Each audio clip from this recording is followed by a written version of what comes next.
They thought taking my future would secure theirs. They had no idea they were signing the deed to their own downfall. I'd love to know which corner of the globe you're watching from. And if this story speaks to you, make sure to subscribe. Tomorrow's video is one you absolutely can't miss.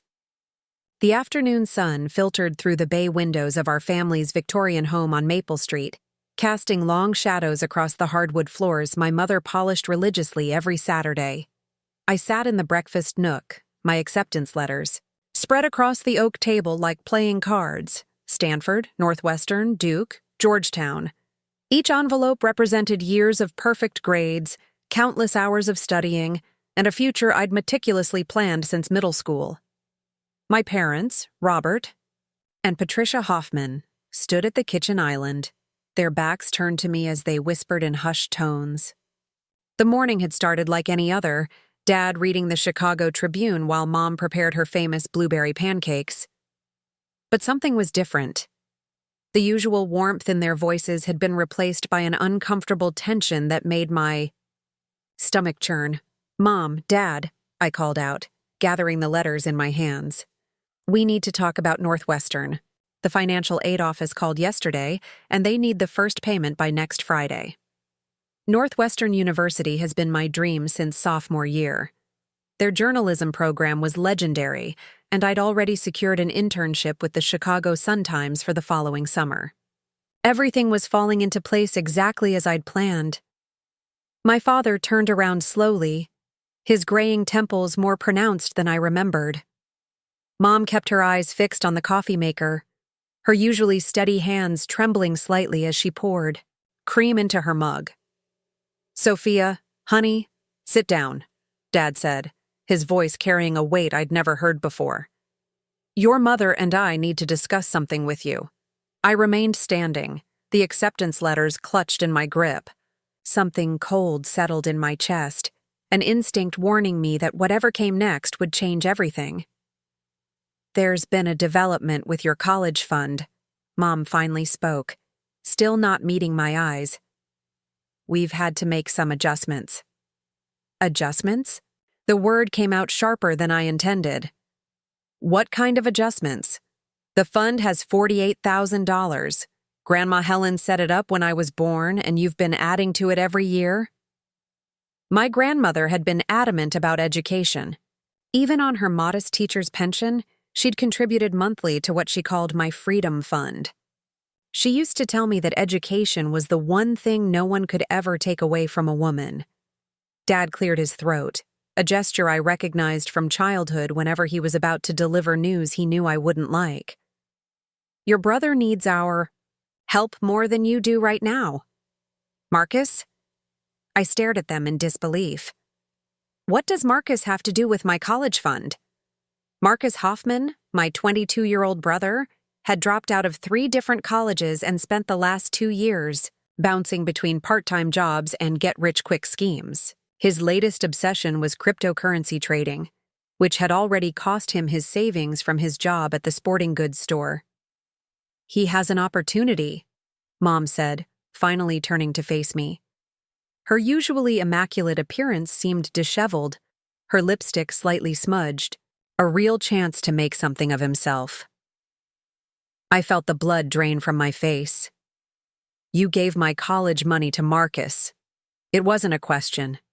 The truth was written in their guilty expressions, in the way Dad's shoulders sagged, in how Mom's hands shook as she set down her coffee mug. "It's not that simple, Sophia," Dad said. "Marcus found this investment opportunity, real estate flipping. He's partnering with this experienced developer, and they need capital to get started. Real estate flipping." I repeated the words slowly, trying to process what I was hearing. "You gave my education fund to Marcus so he can flip houses. It's a guaranteed return," Mom added quickly. 30% profit in 6 months. He'll pay back the fund with interest, and you'll have even more money for college." I stared at them, these people who had raised me, who had attended every parent-teacher conference, who had celebrated every academic achievement. The same people who now stood before me explaining why my brother's latest scheme was more important than the future I'd worked 4 years to build.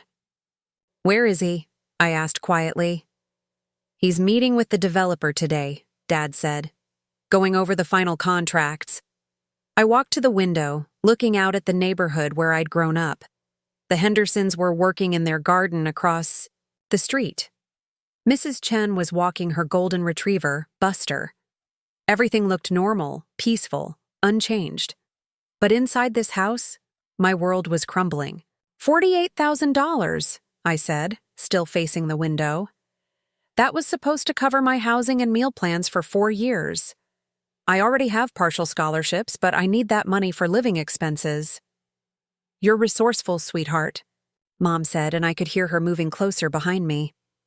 "You could take out student loans, maybe work part-time. Lots of students do it." I turned around slowly. Lots of students don't have parents who steal their college funds to bankroll their brother's fantasies. "That's not fair, Sophia," Dad's voice rose slightly. "Marcus has struggled to find his path. This is his chance to prove himself." "His chance?" I laughed, but there was no humor in it. "What about my chances? What about the fact that I've maintained a 4.0 GPA for 4 years?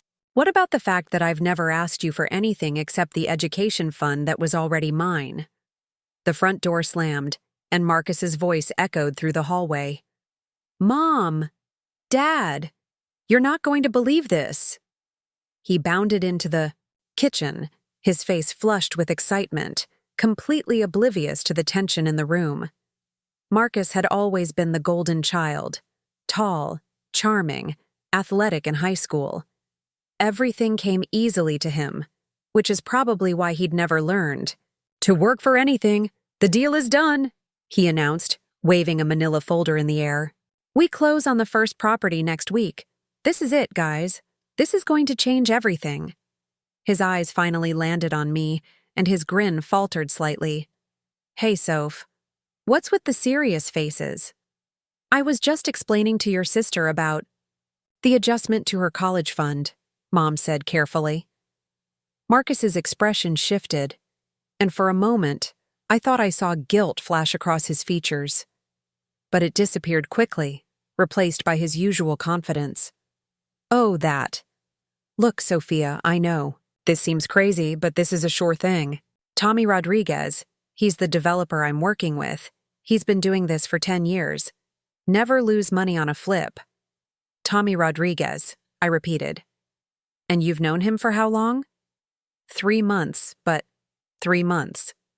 I looked at my parents.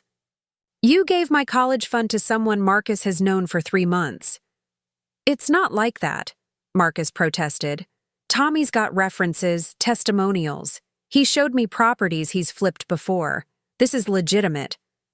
I walked over to where I'd left the acceptance letters on the table. Northwestern's letter was on top, the university seal embossed in deep purple. I'd dreamed of walking across that campus, of sitting in lecture halls, of writing for the school newspaper. "When do you expect to see returns on this investment?" I asked, my voice deadly calm. 6 months, maybe 8 outside, Marcus said. "And like Mom said, you'll get extra on top of the original amount." "And what happens if it fails? What happens if Tommy Rodriguez disappears with the money, or the market crashes, or the houses don't sell?" Marcus's jaw tightened. "That's not going to happen." "But if it does?" He glanced at our parents, then back at me. "It won't." I folded the Northwestern letter carefully, creasing the edges with deliberate precision. "So my backup plan is what? Community college? Working full-time at minimum wage jobs while I try to save up enough money to maybe afford state school in a few years?" "Sophia, you're being dramatic," Dad said. "This is a temporary setback. Once Marcus's investment pays off, stop." I held up my hand. "Just stop. Don't call it an investment. Don't call it temporary. You took money that belonged to me, money that Grandma Helen specifically designated for my education, and you gave it to Marcus for another one of his schemes." "This isn't a scheme," Marcus said, his voice rising. "This is a real business opportunity." Like the food truck idea? Or the app you were going to develop? Or the cryptocurrency trading that lost? You $3,000 last year? His face reddened. Those were learning experiences. No, Marcus. Those were failures. And now you're risking my future on another one. The kitchen fell silent except for the ticking of the antique clock on the wall, a wedding gift to my parents 25 years ago. I'd grown up listening to that clock, marking time until I could leave for college, until I could start my real life. I need some air, I said finally, heading toward the back door. Sophia, wait, Mom called after me. Let's talk about this rationally. I paused with my hand on the doorknob. Rationally? You want to talk rationally about stealing from your own daughter? We didn't steal anything, Dad said firmly. This is a family decision. Sometimes families make sacrifices for each other. Turned back to look at all three of them, my parents, who had betrayed my trust, and my brother, who had accepted it without question. A lot of love and effort went into bringing this story to life. If you're enjoying it, we'd be so grateful if you'd subscribe to our channel. Now, back to where we left off. You're right, Dad. Sometimes families do make sacrifices for each other. I guess now we'll see who's been doing all the sacrifices. I stepped outside into the afternoon air, leaving them in the kitchen with their guilt and their rationalizations. The backyard looked the same as always. Mom's rose garden in full bloom, the old swing set that Dad had never gotten around to, taking down, the privacy fence that separated our property from the neighbors. But everything had changed. In the span of 30 minutes, my future had been rewritten by people who claimed to love me. They'd taken something that wasn't theirs to take and justified it with promises of returns that might never come. I sat down on the back steps, pulling out my phone to stare at Northwestern's number in my contacts. I'd have to call them tomorrow to explain that the family contribution they were expecting wouldn't be coming. Maybe they'd have suggestions. Maybe there were emergency loans available. Maybe I could defer enrollment for a year and try to earn the money myself. Or maybe this was just the beginning of a much longer game than my family realized they'd started. As I sat there in the fading sunlight, I made myself a promise. They thought they'd taken my future away, but they'd actually done something else entirely. They'd shown me exactly who they really were, and more importantly, they'd motivated me to become someone they couldn't control. The clock inside continued, ticking, marking time. But for me, the real countdown had just begun. The next morning brought no relief, only a deeper understanding of how thoroughly I'd been abandoned by the people who were supposed to protect me. I woke to the sound of laughter drifting up from the kitchen, Marcus's distinctive cackle mixed with Mom's delighted giggles. The casual joy in their voices felt like salt in an open wound. While I'd spent the night staring at the ceiling, recalculating my entire future, they were apparently celebrating his good fortune. I dressed quietly in jeans and a Northwestern sweatshirt, a bitter irony I wasn't ready to acknowledge, and crept downstairs. The scene in the kitchen stopped me cold at the doorway. Marcus sat at the breakfast table, his laptop open, showing Mom and Dad what looked like real estate listings. Empty takeout containers from Angelo's Deli littered the counter. They'd ordered my favorite Italian sandwich for their celebration dinner, without me. This one's perfect for our second flip, Marcus was saying, pointing at the screen. Tommy says we can get it for $60,000 under market value because it needs cosmetic work. Nothing structural, just paint and new fixtures. Look, at that kitchen, Mom cooed. With some modern cabinets, it could be gorgeous. Dad leaned over Marcus's shoulder, studying the listing. What's the projected profit margin on this one? 45%, Marcus said confidently. Tommy's already got a contractor lined up who works cheap. We could have it on the market in 3 months. I stepped into the kitchen, and the conversation died instantly. 3 pairs of eyes turned toward me, Marcus looking defiant, Mom attempting a bright smile, Dad clearing his throat uncomfortably. Good morning, sweetheart, Mom said in her artificially cheerful voice. I made your favorite pancakes. A plate sat on the counter, still warm, with fresh strawberries arranged in a heart shape. The same breakfast she'd made for every important day of my life, first day of school, birthday mornings, before big exams. Now it felt like a bribe. Thanks, I said flatly, pouring myself coffee instead. Don't let me interrupt your business meeting. We were just looking at properties, Dad said carefully. Your brother's venture is quite ambitious. Second property? I asked, taking a sip of coffee that tasted bitter despite the cream. I thought you only had enough money for one house. Marcus's confidence faltered slightly. Well, Tommy thinks if the first flip goes well, we could get a loan for the second one. Build up our portfolio. Our portfolio. I repeated the words slowly. Interesting how my college fund became our investment portfolio overnight. Sophia, please, Mom said, her smile cracking around the edges. We've been through this. It's temporary. Have we talked to Grandma Helen about this temporary arrangement? The silence that followed was deafening. Mom's face went pale, and Dad suddenly became very interested in his coffee mug. Your grandmother doesn't need to know the details right now, Dad said finally. Doesn't need to know that you've taken the education fund she's been contributing to for 18 years and given it to Marcus? She's 91 years old, Mom said defensively. She has enough to worry about. Or maybe you know she'd be furious that you violated the explicit purpose of that fund. Marcus slammed his laptop shut. Why are you making this so difficult? This isn't just about you, Sophia. If this business takes off, it could help the whole family. Help the family do what? Pay for your next failed venture when this one crashes? God, you're so negative, he snapped. Just once, could you be supportive instead of acting like you're better than everyone? The accusation hit, like a physical blow. Better than everyone? Marcus, I work 30 hours a week at the library while maintaining straight A's. I've been planning my education since freshman year. I've never asked for anything that wasn't already promised to me. Yeah. Well, maybe that's your problem, he said, standing up abruptly. You plan everything to death instead of taking risks. Taking risks with other people's money isn't courage, it's irresponsible. At least I'm trying to build something instead of just following the same boring path everyone expects. The boring path of education and career planning?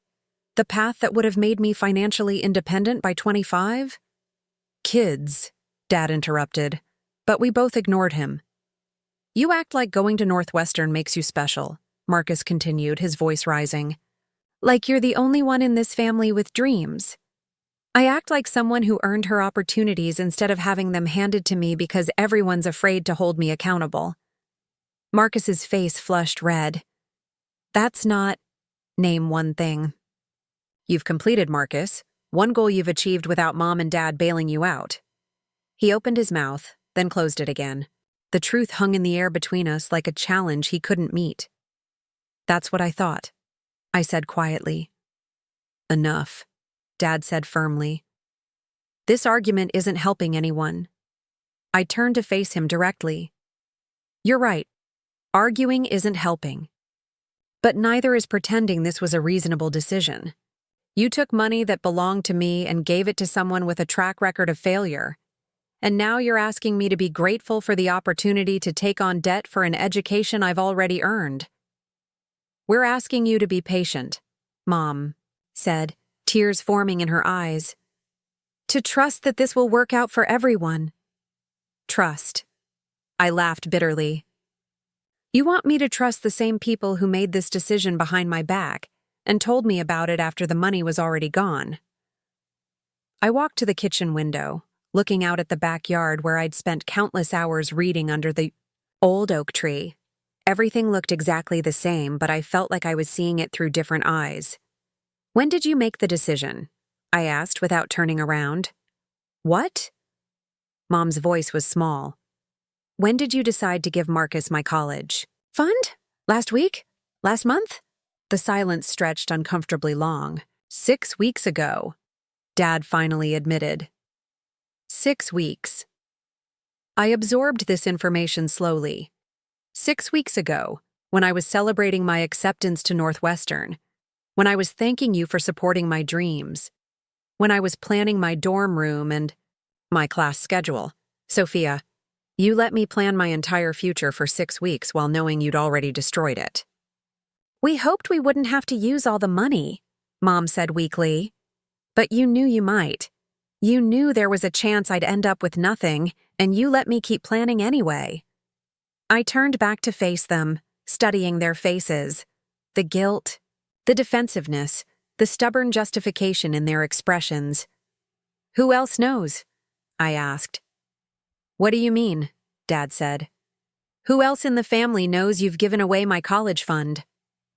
Another uncomfortable silence.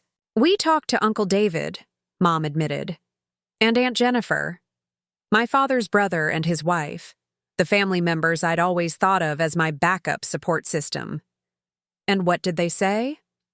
Dad shifted uncomfortably. They understood our reasoning. Marcus needs this opportunity. They agreed with your decision. They supported our right to make family financial decisions as we see fit. The final piece of my support system crumbled. Not only had my parents betrayed me, but my extended family had endorsed it. I was truly alone in this. I see. I set down my coffee mug with deliberate care. So this is how it works in this family. Marcus gets endless chances and financial support for his dreams, and I get lectures about patience and character building. That's not fair, Mom protested. Isn't it? When Marcus dropped out of State University, you helped him apply to community college and paid his tuition. When he dropped out of community college, you helped him find a job and paid his car insurance while he found himself. When he quit that job to day trade crypto, you continued to provide his health insurance and let him live here rent-free. Those were different circumstances, Dad said. They were failures, but this family doesn't use that word for Marcus, does it? For him, they're learning experiences, or bad timing, or just needing to find the right opportunity. But when I ask for what was already mine, I'm being difficult. Marcus had been staring at the floor, but now he looked up defiantly. I never asked for your college money. You didn't have to ask. You just had to exist, and our parents decided your potential was worth more than my guarantees. That's not how they see it. No, Marcus. That's exactly how they see it. They see you as someone who needs rescue, and me as someone who'll figure it out regardless. And you know what? They're probably right. I will figure it out. But they're wrong if they think I'll ever forget who was willing to sacrifice my future for yours. I headed toward the stairs, needing to escape before the anger overwhelmed me completely. Where are you going? Mom called after me. To make some phone calls. Apparently, I have a lot of plans to redo.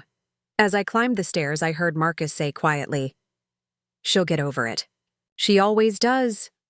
I stopped mid-step, his words hitting me like a revelation. He was right. I did always get over it. Every time they'd chosen his needs over mine, every time they'd excused his failures while expecting perfection from me, I'd swallowed my resentment and moved on. But this time was different. This time, they hadn't just dismissed my feelings. They'd stolen my future. And Marcus's casual confidence that I'd get over it told me everything I needed to know about how this family really worked. I continued up the stairs with a new clarity, settling over me. They expected me to be resilient, to adapt, to figure things out on my own? Fine. I would. But they had no idea what I was capable of when I stopped trying to be the perfect, understanding daughter and started playing by their rules instead. If this family operated on the principle that success mattered more than fairness, then I'd show them exactly how successful I could be. And when I did, they'd discover that their biggest mistake wasn't taking my college fund.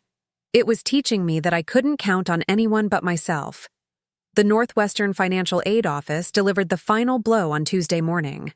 Without the family contribution they'd been expecting, they couldn't hold my spot beyond the fall semester.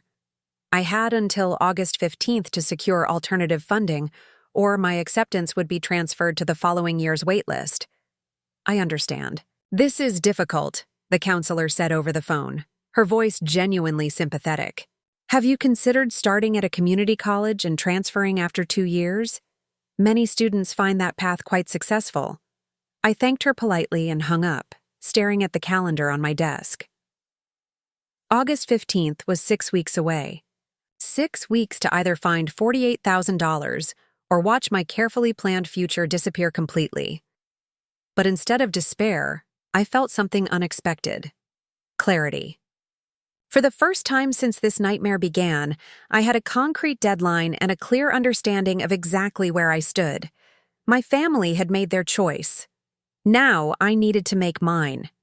I pulled out my laptop and began researching student loan, options, work-study programs, and scholarship opportunities I might have missed. The numbers were daunting. Even with maximum federal loans, I'd still be short nearly $20,000 for the first year alone. Private loans required co-signers, and given my parents' betrayal, that wasn't an option. My phone buzzed with a text from my best friend Emma. Coffee later? Need to hear about your dorm assignment. Emma Watson, not the actress, as she constantly had to clarify, had been my closest friend since 7th grade. She was heading to University of Illinois on a full athletic scholarship for soccer. Unlike me, she'd never had to worry about funding her education because her talent had opened doors I couldn't access through academics alone. I met her at our usual spot, Brewster's Cafe on Main Street, where we'd spent countless afternoons studying and planning our futures. Emma was already waiting in our corner booth, her blonde hair pulled back in the messy bun she'd perfected during soccer season. You look terrible, she said without preamble, which was one of the things I loved about our friendship. No artificial pleasantries. Thanks. Really what every girl wants to hear. Seriously, Soph, what's wrong? You've been weird since graduation. I'd been dreading this conversation, but Emma deserved the truth. She listened without interruption as I explained everything: the stolen college fund, Marcus's real estate scheme, my family's betrayal. When I finished, she sat in stunned silence for a full minute. Those absolute bastards, she finally said, loud enough that the elderly couple at the next table turned to stare. Emma, no, I'm serious. That's the most messed up thing I've ever heard. Your own parents stole from you to fund Marcus's latest delusion? They don't see it as stealing. Because they're delusional too. Emma leaned forward, her green eyes blazing. Sophia, you have to fight this.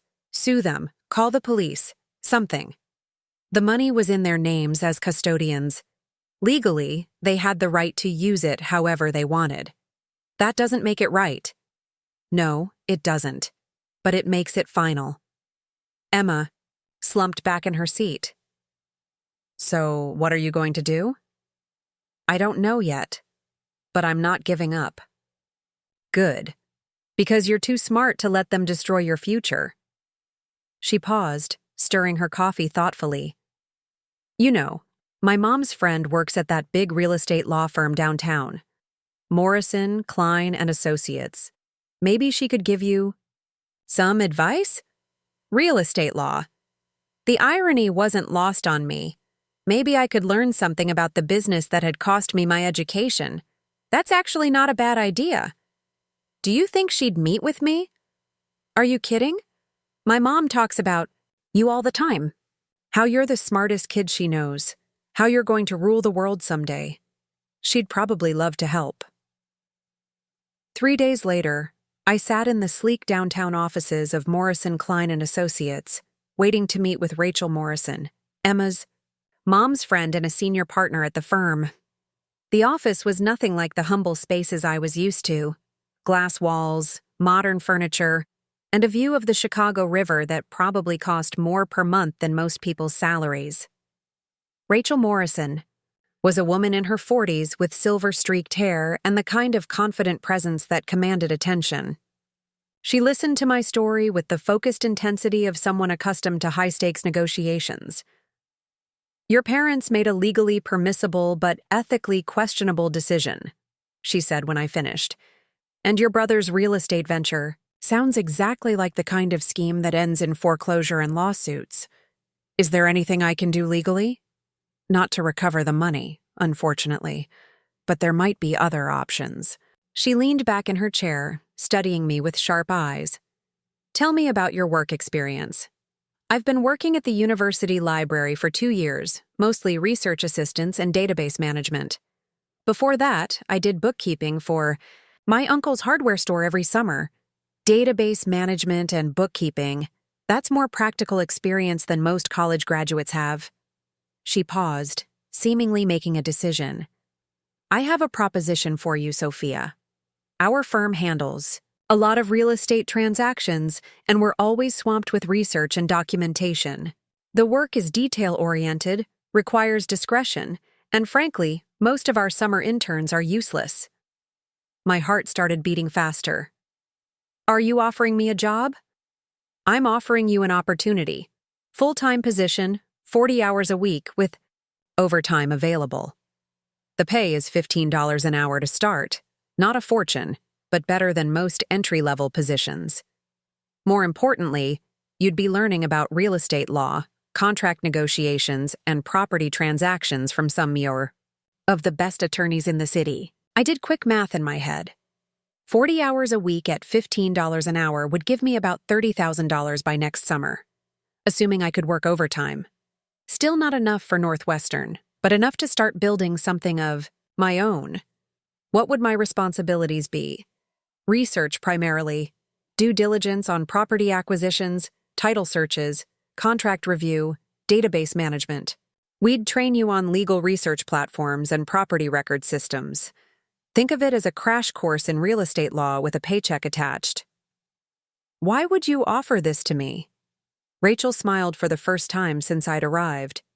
"Because Emma's mother talks about you constantly, because I know talent when I see it, and because I've seen too many bright young women get derailed by family circumstances beyond their control. Sometimes the best education comes from jumping into the professional world instead of waiting for traditional opportunities." She slid a business card across the desk. "Think about it over the weekend. If you're interested, we can have you start Monday morning." That weekend, while Marcus excitedly showed our parents internet articles about successful house flippers, I researched everything I could about Morrison, Klein & Associates.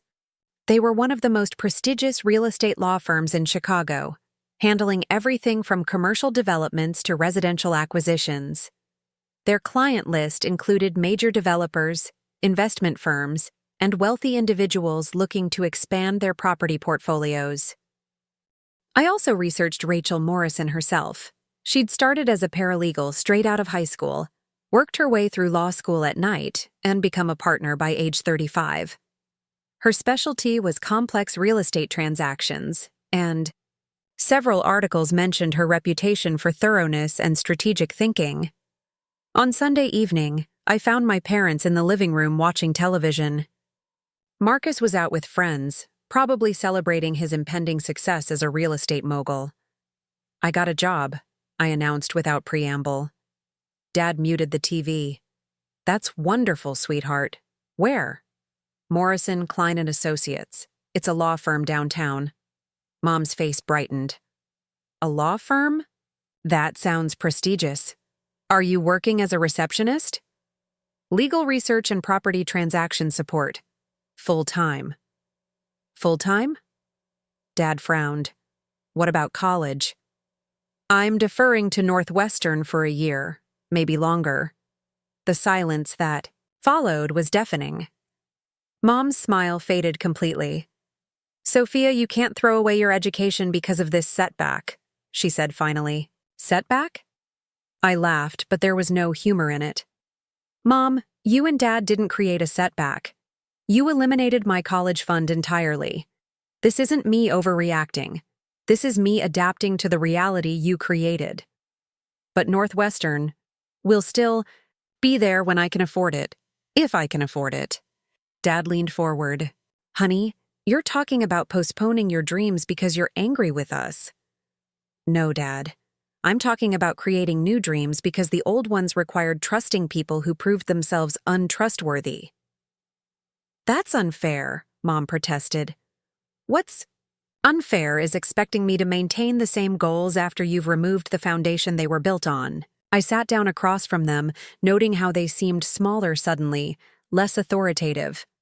But here's the thing. This job might actually be better for me than college would have been. How can you say that? Mom asked. Because I'll be learning real-world skills while earning money instead of accumulating debt. I'll be building professional relationships with people who actually work in industries I'm interested in, and I'll be doing it all without depending on anyone else's promises. About my future. The words hung in the air like an indictment. Dad cleared his throat uncomfortably. We never meant for this to affect your education permanently. I know what you meant, Dad. You meant for me to accept this situation quietly and figure out how to work around it. Well, congratulations. That's exactly what I'm doing. I stood up, feeling lighter than I had in weeks. I start tomorrow morning. I'll be working downtown, so I'll need to leave early. Don't wait up. As I headed upstairs, I heard Mom whisper, "Do you think we made a mistake?" I didn't hear Dad's response, but it didn't matter. They'd shown me who they really were, and I'd learned the lesson they hadn't meant to teach. In this family, the only person I could count on was myself. But they'd also given me something unexpected. Motivation.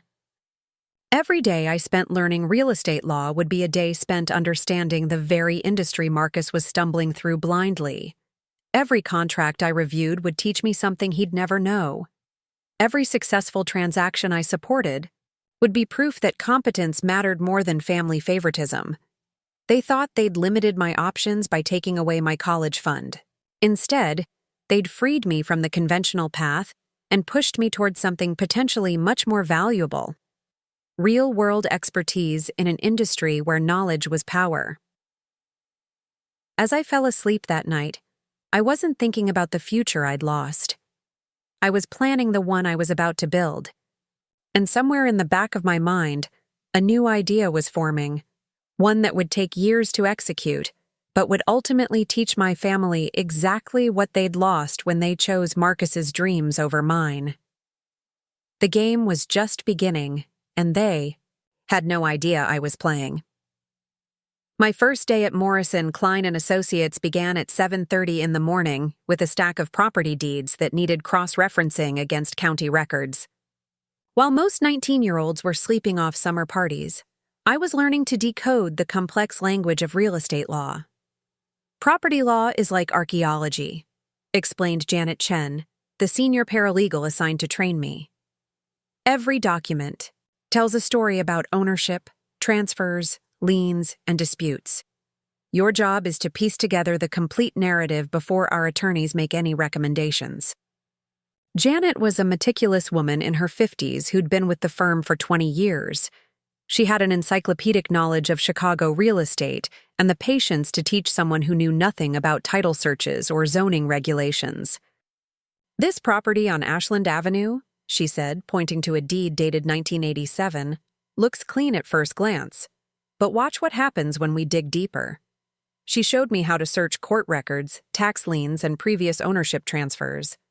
Within an hour, we'd uncovered a boundary dispute from 1993, an unpaid contractor's lien from 2001, and a potential easement issue that could affect future development. The current owner has no idea these problems exist, Janet explained. But if someone tried to buy this property without proper due diligence, they could inherit decades of legal headaches. I absorbed every detail, taking notes on everything, from proper filing procedures to the warning signs of fraudulent transfers. Within 2 weeks, I could navigate the county recorder's database faster than some attorneys who'd been practicing for years. But it was the casual conversations around the office that provided the most valuable education. During lunch breaks, I listened to lawyers discuss failed real estate ventures, investment scams, and the common mistakes that cost amateur developers millions. Flipping houses looks easy on television, I overheard Rachel Morrison telling a client. But 90% of first-time flippers lose money because they underestimate costs, overestimate profits, and have no understanding of market timing. I thought immediately of Marcus and his confidence in Tommy Rodriguez's expertise. Every case study I encountered seemed to describe exactly the kind of venture my brother had bought into with my college fund. 3 months into the job, Marcus's first flip was already showing problems. I learned this not from him, but from overhearing a conversation between my parents in the kitchen when I came home late from work. The contractor says the foundation needs more work than they originally thought, Dad was saying, his voice strained. How much more? Mom asked. 15,000, maybe 20. I paused outside the kitchen door, pretending to sort through mail while I listened. But Marcus said this was just cosmetic renovation, Mom protested. Apparently, the inspector they used wasn't very thorough. Tommy Rodriguez is handling it, but they need additional capital to complete the project. Additional capital. I almost laughed at the euphemism. They needed more money because they'd made the exact mistakes every real estate attorney in Chicago could have predicted. Where will we get $20,000? Mom asked. We'll figure something out. Maybe a home equity loan. A home equity loan. They were going to borrow against our house to fund Marcus's failing venture. The irony was almost too perfect. Meanwhile, my own financial situation was steadily improving. Between my salary, overtime hours, and careful budgeting, I'd managed to save $18,000 by December. More importantly, I was building relationships with some of the most connected real estate professionals in the city. You have excellent instincts for this work, Rachel told me during my 6-month review. Have you considered pursuing a law degree? We have a partnership program with several local schools that would allow you to work part-time while studying. I've thought about it, I admitted, but I'm not sure I can afford law school right now. There are options. Scholarships, work-study programs, evening classes. You've proven yourself here, Sophia. I'd be happy to write recommendations. That weekend, I researched evening law programs at local universities. The numbers were challenging but not impossible. If I continued working full-time while taking classes at night, I could complete my degree in 4 years without accumulating the crushing debt that traditional law school would require. But more. Immediately, I was learning skills that Marcus desperately needed and clearly didn't possess. Through my work, I'd seen dozens of real estate deals go wrong, and I recognized the patterns that led to failure. In January, Marcus's project finally sold for a loss of $32,000. The foundation repairs had been more extensive than projected. The contractor had charged for additional work that wasn't clearly authorized, and the market had softened just enough to reduce their expected selling price. It's just a learning experience, I heard Marcus telling Dad over dinner. Tommy says the next property will be different. We know what to watch out for now. The next property. They were planning to invest more money in another flip, despite losing everything on the first one. I excused myself from dinner and went upstairs to call Emma, who was home for winter break from University of Illinois. They're doing it again? Emma's voice was incredulous. After losing your entire college fund on the first disaster? Apparently, Marcus learned valuable lessons that will make the next venture successful. What lessons? How to lose money more efficiently. That's the thing, Emma. He didn't learn anything. I've been working in real estate law for 8 months, and I can see every mistake they make. The property inspection was inadequate. They didn't research the contractor's references, they didn't understand the neighborhood market dynamics, and they had no contingency plan for cost overruns. But you understand all of that now. Exactly. While Marcus has been failing at real estate investment, I've been getting paid to become an expert in real estate law. Emma was quiet for a moment. You're planning something, aren't you? I'm planning. To be successful. Everything else is just details. By spring, I'd enrolled in evening law classes at Loyola University Chicago. funded by a combination of my savings, a partial scholarship, and a tuition assistance program through Morrison, Klein and Associates. The schedule was brutal. Work from 8 to 5, classes from 6 to 10, homework until midnight, but I thrived on the challenge. My professors were impressed by my practical experience. While other first-year students struggled to understand abstract legal concepts, I could cite real cases from my work experience. When we studied contract law, I'd already reviewed hundreds of purchase agreements. When we covered property rights, I'd seen firsthand how title disputes played out in court. "You're fortunate to have such extensive real-world experience," Professor Williams told me after a particularly successful presentation on easement law. Most students don't encounter actual practice until their third year. Meanwhile, Marcus's second real estate venture was showing familiar problems. This time, he and Tommy Rodriguez had bought a duplex in a neighborhood they thought was up and coming. Unfortunately, they'd failed to research the area's zoning restrictions and discovered that their renovation plans violated several city ordinances. "It's just a minor setback," Marcus explained to our parents, though his confidence seemed shakier than before. "We might have to scale back the renovation plans, but Tommy knows a guy who can help us work with the city."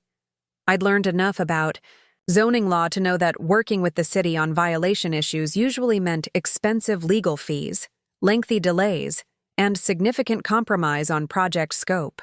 But I said nothing. Marcus was providing me with a perfect case study in how not to invest in real estate. By my second year of law school, I was specializing in real estate transactions and property law. My professors recommended me for a summer internship with a major development firm, where I worked on multi-million-dollar commercial projects. The contrast between these professionally managed developments and Marcus's amateur hour productions was stark. "The key to successful real estate investment," my supervisor explained, "is treating it like a business, not a hobby. Every decision needs to be based on data, market research, and careful risk assessment." Marcus's approach was the opposite of everything I was learning. He made emotional decisions based on optimistic projections, relied on one person's advice instead of consulting multiple experts, and had no systematic approach to evaluating properties or contractors. His third venture, a small commercial building, that Tommy Rodriguez convinced him would be perfect for conversion to upscale lofts, ended in foreclosure when they discovered the building had environmental contamination that would cost more to remediate than the property was worth. "How were we supposed to know about environmental issues?" Marcus asked defensively when Dad questioned the loss. "That's not something normal people think about." Normal people. I'd learned that environmental assessments were standard practice for any commercial real estate transaction. The fact that Marcus and Tommy hadn't ordered one showed how little they understood about professional real estate investment. By this point, my parents had taken out 2 home equity loans to fund Marcus's ventures. Their beautiful Victorian house on Maple Street, the house I'd grown up in, the house that represented their financial security, was now leveraged to support my brother's failing business career. "We believe in Marcus," Mom told me when I expressed concern about the mounting debt. "Everyone deserves a chance to find their calling." Everyone except me, apparently. I'd found my calling through necessity, building expertise and professional relationships, while they continued to subsidize Marcus's education and failure. But I was patient. Every contract I reviewed, every transaction I supported, every law class I completed was building toward something larger. I wasn't just learning real estate law. I was becoming the expert my family desperately needed but refused to recognize. 3. Years after they'd stolen my college fund, I was a third-year law student with extensive practical experience and professional connections throughout Chicago's real estate industry. Marcus was deeper in debt than ever, having learned nothing from his repeated failures. And our family home, the house my parents were using as collateral for his ventures, was becoming more vulnerable with each passing month. They still saw me as the responsible daughter who'd adapted to their betrayal with quiet grace. They had no idea that their betrayal had created someone with the knowledge, connections, and motivation to eventually control their most valuable asset. The foundation they'd built their lives on was becoming as shaky as Marcus's business plans. They just didn't know it yet. 4 years after my college fund disappeared into Marcus's first failed venture, I graduated from Loyola Law School summa cum laude while working full-time. The achievement felt hollow at my graduation ceremony. I was surrounded by classmates whose families cheered from the audience while mine was notably absent. Dad had a business meeting. Mom was helping Marcus move into yet another apartment after his latest financial disaster, and Marcus himself was dealing with the aftermath of his fourth failed real estate venture. But Rachel Morrison was there, along with several colleagues from the firm. They'd become more family to me than my actual family, celebrating my successes and supporting my ambitions in ways my parents never had. You've come further in 4 years than most attorneys achieve. In 10, Rachel told me at my graduation party, I have something I want to discuss with you. The next Monday, she offered me a position as a junior associate specializing in real estate acquisitions for high-net-worth clients. The salary was more than my parents made combined, and the position came with access to investment opportunities, typically reserved for the firm's wealthiest clients. We have a client who's looking for someone to manage his residential property portfolio, Rachel explained. James Chen, no relation to Janet, made his fortune in tech and now invests in Chicago real estate. He's looking for an attorney who understands both the legal and investment sides of property acquisition. James Chen was 45 years old, soft-spoken, and possessed the kind of quiet confidence that came from building a successful software company from nothing. When we met at his Lincoln Park penthouse, I was struck by how different he was from the flashy real estate personalities Marcus always gravitated toward. I don't flip houses, James said simply. I buy properties in emerging neighborhoods, hold them for 5 to 10 years, and sell when the market peaks. It's not glamorous, but it's profitable. What kind of properties do you focus on? I asked. Single-family homes in neighborhoods showing early signs of gentrification. Areas where young professionals are starting to move, where property values are still reasonable but trending upward. The key is identifying these neighborhoods before they become obvious to everyone else. Over the next 6 months, I helped James acquire 12 properties across Chicago. Each purchase involved extensive research, neighborhood analysis, and careful legal review, everything Marcus had never bothered to do. I learned to read market trends, understand demographic shifts, and identify the early indicators that predicted neighborhood growth. More importantly, James began teaching me about leveraging equity for strategic investments. He showed me how successful real estate investors used existing properties as collateral for new acquisitions, building portfolios that generated both rental income and long-term appreciation. The secret, he explained as we reviewed financial projections for a property in Pilsen, is patience and timing. Most amateur investors get emotional about properties and make impulsive decisions. Success requires treating real estate like any other business investment, based on data, not feelings. It was during this period that I learned something interesting about my family's financial situation. While researching comparable properties in our neighborhood, I discovered that my parents' house on Maple Street was now subject to 3 separate lines totaling nearly $200,000. The home equity loans they'd taken to fund Marcus's ventures had accumulated to the point where they owed more than the house was worth. They were underwater on their mortgage, trapped in a property they couldn't sell without bringing money to closing. All because they'd chosen to subsidize Marcus's incompetence instead of preserving their financial security. But the neighborhood itself was changing. The area around Maple Street was showing exactly the kind of early gentrification indicators James had taught me to recognize. Young professionals were moving in, property values were rising, and the Dover city had announced plans for infrastructure improvements that would further increase desirability.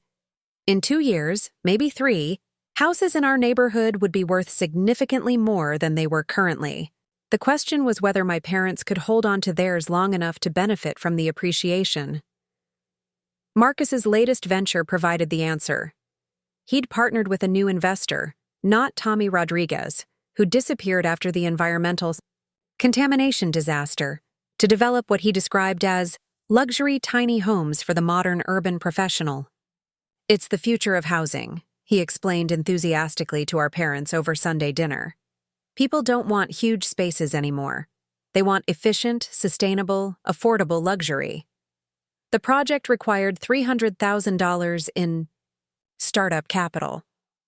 Marcus had already invested his remaining savings, money he'd somehow managed to accumulate from a part-time job selling insurance, but needed additional funding to move forward.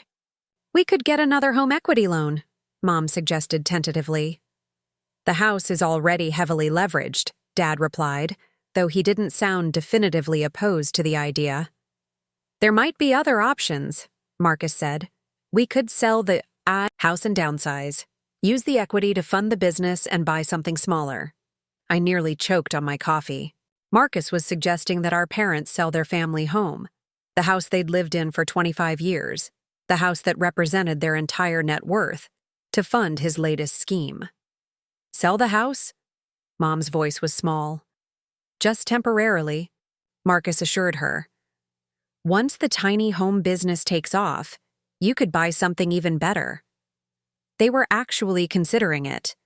I could see it in their faces, the same willingness to sacrifice everything for Marcus's dreams that had cost me my college fund 4 years earlier.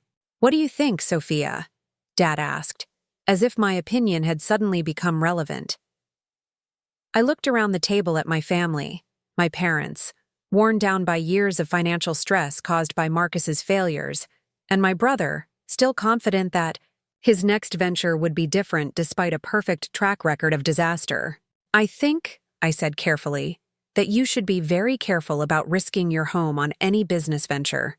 Real estate markets can be unpredictable." "But you work in real estate," Marcus protested. "You know how profitable it can be." "I know. How profitable it can be for people who understand it. I also know how expensive it can be for people who don't." Marcus's face reddened. "Are you saying I don't understand real estate?" "I'm saying that sustainable real estate investment requires specific knowledge, extensive market research, and careful risk management. Most successful investors work with teams of professionals and have substantial experience before attempting major developments." "So you don't believe in me either," Marcus said bitterly. "I believe in making informed decisions based on data rather than optimism." The conversation ended uncomfortably, but I'd planted seeds of doubt. More importantly, I'd positioned myself as the voice of reason regarding real estate decisions. Over the next several weeks, I watched my parents wrestle with Marcus's proposal. They wanted to support him, but the idea of selling their home clearly terrified them. They'd lived through one housing market crash in 2008 and understood that real estate wasn't always a guaranteed investment. Meanwhile, I was working on something they knew nothing about. James Chen had offered me a partnership opportunity, a chance to invest my own money alongside his in a promising property acquisition. The returns wouldn't be immediate, but the long-term potential was significant. More importantly, the property was in our neighborhood. A house 3 blocks from Maple Street that showed all the indicators of future appreciation.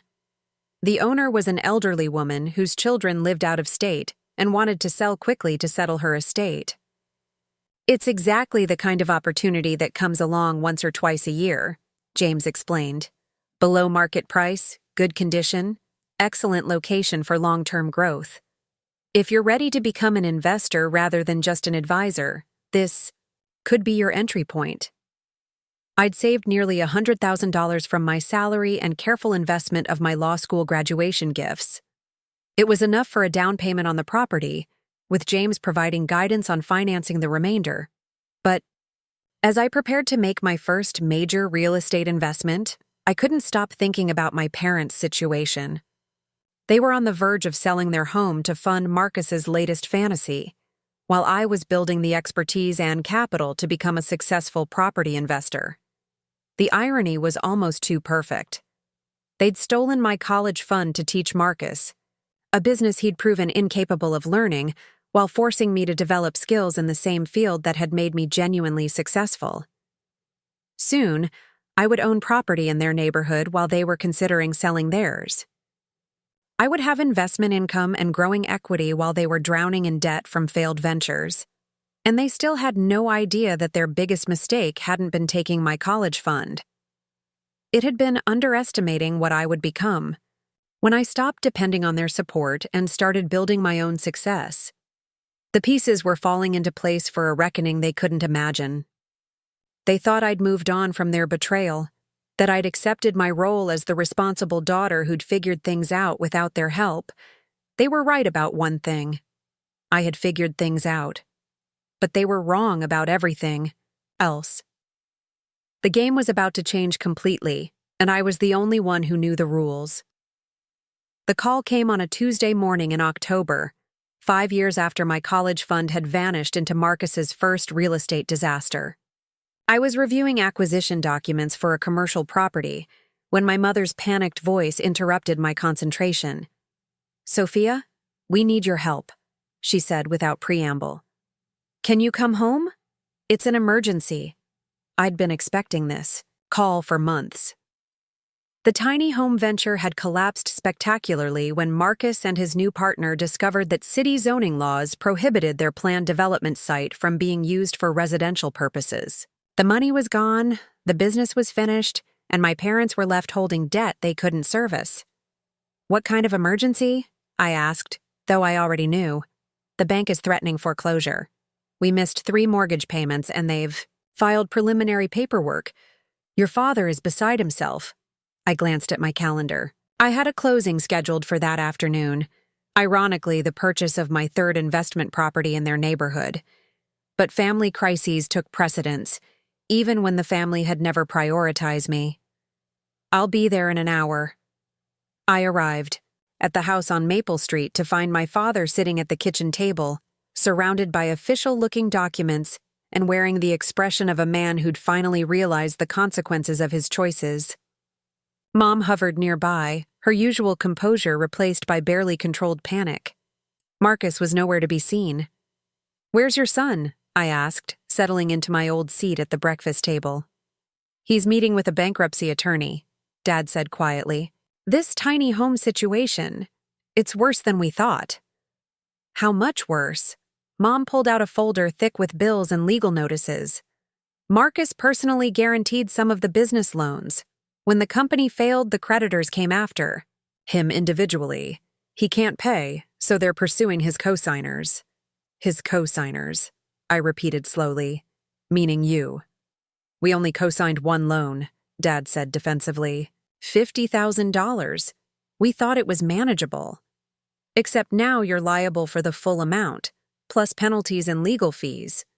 $68,000, Mom whispered. "On top of the home equity loans." I did quick calculations in my head. Their total debt now exceeded $300,000, secured against a house that might be worth $250,000 in the current market. They were deeply underwater with no prospect of selling their way out. "What exactly are you asking me to do?" I said. Dad looked up from the foreclosure notice, his eyes desperate. "You work in real estate law. You understand these things. Maybe you could review the documents, find some legal technicality, and help us negotiate with the bank. Or maybe you could lend us some money," Mom added hopefully. "Just enough to bring the mortgage current. We know you've been successful at your job." I stared at them across the table where I'd once spread my college acceptance letters, where they'd justified stealing my future to fund Marcus's dreams. They wanted me to save them from the consequences of choices they'd made repeatedly, despite my warnings. "Let me see the foreclosure papers." I spent the next hour reviewing their financial documents with the expertise they'd never bothered to recognize I possessed. The situation was even worse than they'd described.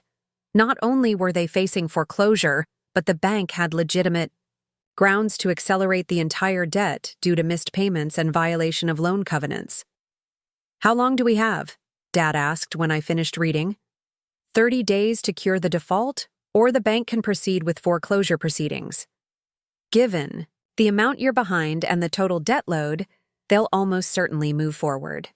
"Can we fight it?" Mom asked. "You could try, but you'd lose.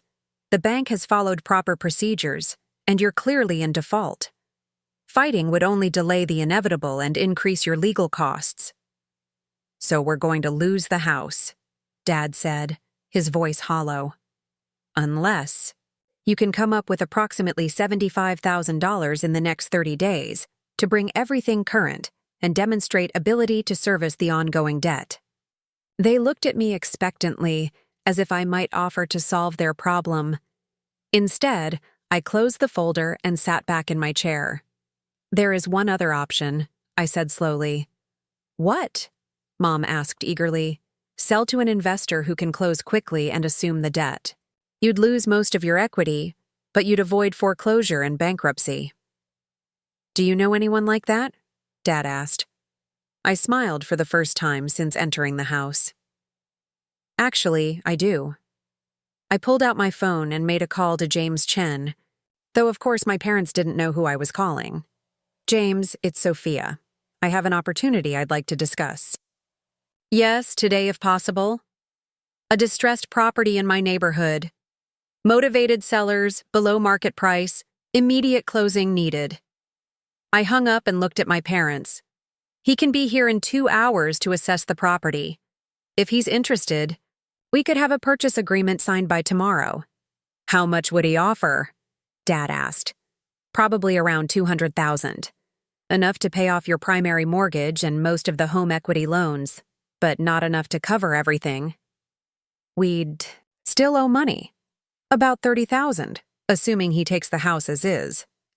But you'd avoid foreclosure and have time to negotiate payment plans with your remaining creditors." It was a generous offer, considering their situation. Most investors would have lowballed them significantly, knowing they had no negotiating power. 2 hours later, James Chen arrived at the house in his understated Tesla, dressed in jeans and a button-down shirt that probably cost more than Marcus's monthly income. I introduced him to my parents as my colleague, without explaining our relationship further. James walked through the house with professional detachment, taking notes on needed repairs and upgrades. He spent particular attention on the foundation, electrical systems, and roof, exactly the kinds of details Marcus never bothered to investigate on his own properties. "The house has good bones," he told my parents when he finished. "Classic Victorian architecture, solid construction, excellent neighborhood potential. I can offer $210,000 cash, closing within 10 days. "That's very generous," Dad said, though he looked like a man accepting his own execution. "There is one condition," James added. "I'm currently traveling for the next few weeks, so I'll need someone local to handle the transaction details. I'd like Sophia to represent my interests in the purchase." My parents looked confused. "Sophia? She's one of the most competent real estate attorneys I've worked with," James said smoothly. "I trust her judgment completely." After James left, I sat with my parents to explain the transaction process. They would need to sign a purchase agreement, provide clear title, and coordinate the closing details. "I still can't believe we're selling the house," Mom said sadly. "You were going to lose it anyway," I pointed out. "This way, you avoid foreclosure and bankruptcy." "I suppose we should be grateful," Dad said, "though it's hard to accept that all our years of building equity are gone." "Your equity disappeared when you borrowed against the house to fund Marcus's ventures. This sale is just making the loss official." The words hung in the air like an indictment. For the first time since this crisis began, my parents seemed to truly understand the connection between their financial disaster and their choices regarding Marcus. "We made mistakes," Mom admitted quietly. "You made the same mistake." "Repeatedly," I corrected. "You chose to believe in Marcus's potential instead of acknowledging his track record." "He's our son," Dad said defensively. And I'm your daughter. But when I needed support for my education, you chose his dreams over my reality. Dad's face crumpled. We thought you were strong enough to handle disappointment. We thought Marcus needed our help more. You were right about one thing. I was strong enough to handle it, but you were wrong about everything else. I stood up, gathering the documents I'd need to process their sale. I'll have the purchase agreement ready for your signature tomorrow morning. Sophia, Mom called as I headed for the door. What happens to us after we sell? Where will we live? That's something you'll need to figure out. Maybe Marcus can help you find a place, since you've spent the last 5 years helping him. As I reached the door, Dad's voice stopped me. We know you're angry with us. We know we failed you. But you're still our daughter. I turned back to look at them, my parents, who had never understood my value until they needed my expertise, who had never appreciated my achievements until they required my assistance. Yes, I am still your daughter. I'm the daughter who became a successful attorney despite your betrayal. I'm the daughter who built a career in the industry you thought Marcus could master. I'm the daughter who now has the knowledge and resources to help you, even though you never helped me when I needed it. I paused, letting the weight of my words settle over them. And tomorrow, when you sign those papers, I'll also be the daughter who owns your house. The silence that followed was deafening. Mom's face went white, Dad's mouth opened and closed without sound. What do you mean? Mom whispered. James Chen isn't just my colleague, he's my business partner. And this isn't his purchase. It's mine. I'm buying the house you raised me in, the house you've spent 5 years destroying through your loyalty to Marcus's failures. Dad found his voice. That's impossible. You don't have that kind of money. I have exactly that kind of money. Plus, considerably more. I've been investing in real estate for 2 years, building a portfolio while you've been building debt. I know this neighborhood better than Marcus ever understood any of his target areas, and I recognized its potential long before you were forced to sell. You planned this, Mom said, her voice barely audible. I prepared for this. There's a difference. I knew your financial decisions would eventually lead to this outcome, so I positioned myself to help when the inevitable happened. Help? Dad's voice rose. You call taking our home helping? I call paying fair market value for a distressed property helping. I call preventing your foreclosure and bankruptcy helping. I call using my professional expertise to manage a transaction that benefits everyone helping. I moved toward the door again, then stopped for one final observation. You spent 5 years teaching me that in this family, success matters more than fairness, and competence matters less than blood relations. Well, congratulations. I learned the lesson.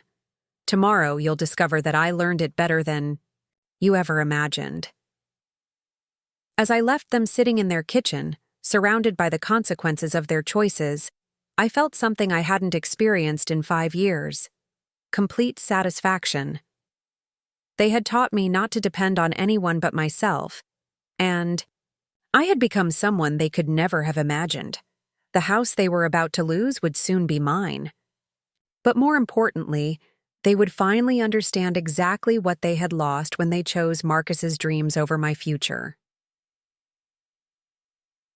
The closing took place on a crisp November morning in the conference room of Morrison, Klein & Associates. My parents sat on one side of the polished mahogany table, signing away the house they'd called home for 25 years. I sat on the other side, acquiring my 4th investment property and the most emotionally significant purchase of my life. Marcus hadn't come. According to Mom, he was dealing with his own legal issues related to the tiny home bankruptcy. The golden child was notably absent when his parents needed support during the most difficult day of their lives. These are the final documents, the title company representative explained, sliding papers across to my parents.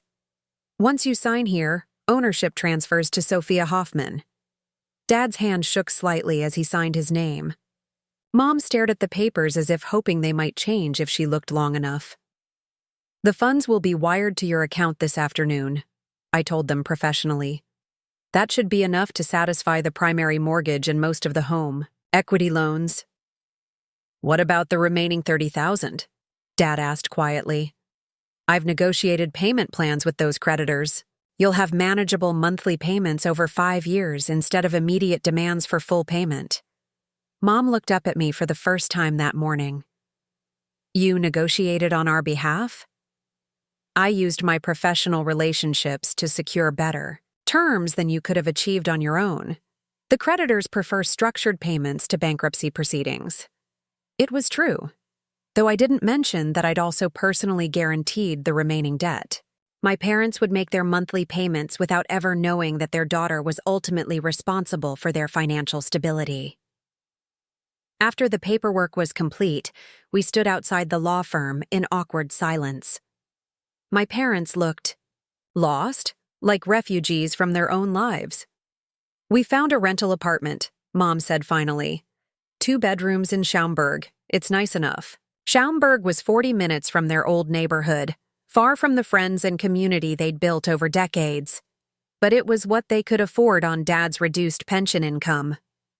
The movers come tomorrow, Dad added. We'll be out of your way.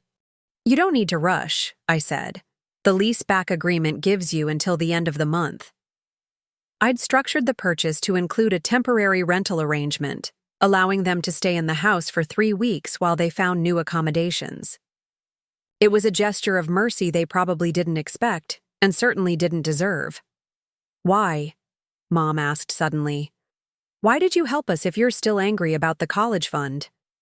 I considered the question carefully. 5 years ago, I might have acted out of pure revenge. But success had taught me that vindication was more satisfying than vengeance. Because I could, I said simply. Because I had the knowledge, resources, and professional relationships to solve your problem. And because someone in this family needed to demonstrate what competence actually looks like. Dad winced at the implication. We know we made mistakes. You made choices. Repeatedly. For 5 years, you chose to prioritize Marcus's dreams over financial reality. You chose to believe in his potential instead of learning from his failures. You chose to risk your home rather than hold him accountable. And you chose to become successful despite our failures, Mom said softly. No. I chose to become successful because of your failures. Every time you dismissed my abilities, every time you funded Marcus's incompetence, every time you treated my achievements as less important than his potential, you motivated me to prove you wrong. We stood there in the autumn sunlight, 3 adults who shared DNA and history, but had become strangers through years of broken trust and misplaced priorities. What happened to Marcus? Dad asked.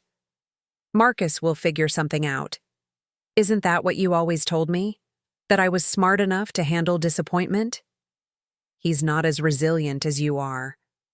Then maybe it's time he learned to be. Maybe facing real consequences will teach him what 5 years of bailouts couldn't. I pulled out my car keys, ready to end this uncomfortable conversation. But Dad's voice stopped me. We're proud of you, you know. What you've accomplished. Who you've become. The words I'd waited my entire childhood to hear felt hollow now. Too little. Too late, and motivated by desperation rather than genuine recognition. Thank you, I said formally. That means something, even now. Will we see you again? Mom asked. For holidays, family dinners? I looked at these people who had raised me, who had loved me in their flawed way, who had ultimately taught me the most valuable lesson of my life, that I could only count on myself. We'll see, I said. Family relationships require trust, and trust takes time to rebuild. 6 months later, I stood in the renovated kitchen of my childhood home, reviewing architectural plans for a complete restoration. The house was being transformed into something beautiful. Upgraded systems, modernized layout, premium finishes throughout. Marcus had declared bankruptcy and moved back in with our parents in their Schaumburg apartment. According to Emma, who still kept in touch with family gossip, he was working as a sales associate at a furniture store and finally learning what regular employment felt like. My parents were adapting to their reduced circumstances. Dad had taken a part-time consulting job to supplement his pension. Mom was volunteering at a literacy program, finding purpose in helping others learn to read. They were making their monthly debt payments on time and slowly rebuilding their financial stability. We spoke occasionally, brief phone calls on birthdays and holidays, carefully polite conversations that acknowledged our shared history without pretending everything was normal. They had invited me to Thanksgiving dinner, but I'd politely declined. Some wounds needed more time to heal, but I'd kept my promise to help them financially. The debt payments were manageable, and I'd quietly arranged for better health insurance coverage than they could afford on their own. They would never know about these gestures, but that wasn't why I made them. I helped because I could, because I'd learned that true power wasn't about revenge. It was about having choices. They had taken away my choices 5 years ago, forcing me to rebuild my life from nothing. Now, I had more choices than they could imagine. The house renovation was nearly complete. In 3 months, I'd have a stunning property in a rapidly appreciating neighborhood. The investment would generate significant returns, both through rental income and long-term appreciation. Every financial projection indicated I'd chosen well, but the real satisfaction came from proving a point they were only beginning to understand. They had seen me as the responsible daughter who would always figure things out, the reliable child who didn't need the same support as Marcus. They'd been right about my resilience, but wrong about everything else. I hadn't just figured things out, I'd excelled beyond their capacity to comprehend. I hadn't just survived their betrayal, I'd used it as motivation to build something they couldn't tear down. I hadn't just moved on from their failure to support my dreams. I'd created bigger dreams that didn't require their approval. Standing in the house where I'd learned that family love came with conditions, where I'd discovered that fairness was less important than birth order, where I'd realized I could only count on myself, I felt something I'd never experienced before. Complete independence. My phone buzzed with a text from James Chen. Property values in your neighborhood are up 18% this quarter. Excellent timing on the acquisition. Excellent timing indeed. While my family had been destroying their financial future through poor decisions and misplaced loyalty, I'd been building expertise in the exact field where they'd failed. While they'd been learning painful lessons about the consequences of incompetence, I'd been positioning myself to benefit from their mistakes. The college fund they'd stolen to launch Marcus's real estate career had ultimately funded my education in real estate law. The betrayal that was supposed to limit my options had freed me to pursue opportunities they couldn't imagine. The house they'd risked to support his failures had become the foundation of my investment portfolio. They thought they'd taught me about family loyalty. Instead, they'd taught me about self-reliance. They thought they'd shown me the importance of supporting family members' dreams. Instead, they'd shown me the danger of enabling incompetence. They thought they'd demonstrated that sometimes families must make sacrifices for each other. Instead, they'd demonstrated that I was the only one making sacrifices. But most importantly, they'd taught me that success was the best response to betrayal. Not revenge, not bitterness, not cutting all ties, but building something so impressive that it redefined every relationship and every assumption about who held power. 5 years after they'd stolen my college fund, I owned their house, managed their debt, and controlled their financial stability. But I'd earned these advantages through competence, hard work, and strategic thinking. Everything they'd failed to recognize in me, and everything Marcus had failed to develop in himself. Walked through each room of the renovated house, imagining the future. Maybe I'd sell it when the market peaked. Maybe I'd keep it as a rental property. Maybe I'd even live here someday, when the memories held less pain and more satisfaction. The choice was mine. Just like every choice I'd made since learning that I could only count on myself. They'd given my college fund to Marcus, thinking they were securing his future.